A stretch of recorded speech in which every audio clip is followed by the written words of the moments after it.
عمران سرور صاحب، پوتے کی وراثت کے متعلق لوگوں میں بڑی غلط فہمی پائی جاتی ہے اور وہ کیوں محروم کیا جاتا ہے، وضاحت فرما دی جائے۔ اگر عینی اور اللاتی دونوں بھائیوں ہوں تو کیا وہ برابر تقسیم کریں گے؟ عینی اور اللاتی کے درمیان کوئی فرق نہیں ہے، برابر برابر معاملہ ہوگا، وہ بالکل ایٹ پار ہیں۔ البتہ پوتا یتیم، میں نے آپ سے عرض کیا تھا نا کہ اس میں قاعدہ ہے، ایک دائرہ ہے، اس دائرے کے اندر اگر کوئی موجود نہیں ہے تو سیکنڈ دائرے میں وراثت جائے گی۔ اگر تو کوئی بیٹا نہیں ہے، ایک شخص فوت ہوا ہے، اس کے 5 بیٹے تھے، 5 بیٹے جو ہیں وہ اس کی زندگی میں فوت ہو گئے، البتہ بیٹوں کی اولادیں ہیں، تو اب تو پوتے جو ہیں وارث ہو جائیں گے، اس لیے کہ پہلا دائرہ بالکل ختم ہو گیا ہے۔ لیکن پہلے دائرے میں ایک بیٹا بھی موجود ہے تو پھر وہ یتیم پوتا جو ہے، جو بیٹا فوت ہو گیا، اس کی اولاد وہ جو ہے محجوب الارث کہلاتی ہے، اسے وراثت میں سے حصہ نہیں ملے گا۔ اس کو اصل میں منکرین حدیث نے بہت اٹھایا، غلام احمد پرویز نے اس پر بڑا اڈا لگایا اور بڑا جو ہے علماء کے اوپر اس پر تنقید کی ہے، لیکن اصول ہوتے ہیں، ہر معاملے کے اندر کچھ اصول ہیں، اصولوں کی زد میں کوئی شے آ جاتی ہے تو اس کو ماننا پڑتا ہے، پھر اصول یہی ہے۔ باقی یہ ہے کہ چونکہ یتیم پوتا وارث نہیں رہا، تہائی کی حد تک اس کی وصیت کی جا سکتی ہے۔ فوت ہونے والا دادا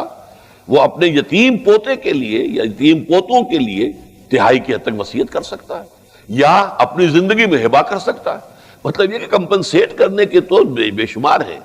ہبہ جو ہے وہ کر سکتا ہے کہ میرا یہ جو ہے بیٹا فوت ہو گیا تھا، اس کی اولاد ہے، میں اتنا ہبہ کر رہا ہوں، اس کا اختیار اس کو حاصل ہے۔ لیکن جہاں تک وراثت کا تقسیم کا معاملہ ہے، اگر ایک بیٹا موجود ہے تو پھر پوتا جو ہے سیکنڈ لائن تک وہ وراثت منتقل نہیں ہوگی۔ باپ موجود ہے تو دادا پردادا کو وراثت منتقل نہیں ہوگی۔ ہو سکتا ہے کسی کی زندگی میں اس کا باپ تو فوت ہو جائے اور دادا جو ہے وہ موجود ہو تو ٹھیک ہے، باپ نہیں ہے، دادا ہے، دادا کو وراثت مل جائے گی۔ لیکن اپنی زندگی میں انسان چاہے، اصل میں یہ جو ملکیت کا تصور ہے اسلام میں، یہ اینک میری ملکیت ہے، میں جس کو چاہوں دے دوں، جب چاہوں فروخت کر دوں، جس کو چاہوں ہدیہ کر دوں، جو بھی چاہوں، یہ میری ملکیت ہے۔ اسی طریقے سے اپنی ملکیت اپنی زندگی میں انسان ہبہ کر سکتا ہے، لیکن اس کا قبضہ بھی دینا ہوگا۔ ہبہ تبھی مکمل ہوتا ہے جب باقبضہ ہو، اور یہ کہ اس میں یہ کہ وارث کو بھی ہو سکتا ہے، ایک بیٹے کو سارا کچھ آپ دے سکتے ہیں، قانوناً جائز ہوگا، اور اس کے اوپر دنیاوی عدالت جو ہے کوئی حرف نہیں اٹھا سکتی، کوئی اس کے اوپر جو ہے تنقید نہیں کر سکتی۔ لیکن اگر اس میں ناانصافی کی گئی ہے، اگر ناانصافی کا کوئی خاص سبب ہو، کوئی ایک بیٹا جو ہے وہ آوارہ ہے، بدقماش ہے، اور اندیشہ یہ ہے کہ وہ ساری جائیداد جو ہے بگاڑ دے گا، خراب کر دے گا، فرض کیجئے کوئی کسی کے پاس اس قسم کا کوئی عذر موجود ہے اور وہ 2 ہی بیٹے ہیں، تو وہ ساری جائیداد اگر ہبہ کر دیتا ہے اس بیٹے کو، جس کو کہتا ہے وہ صالح ہے، سمجھدار ہے،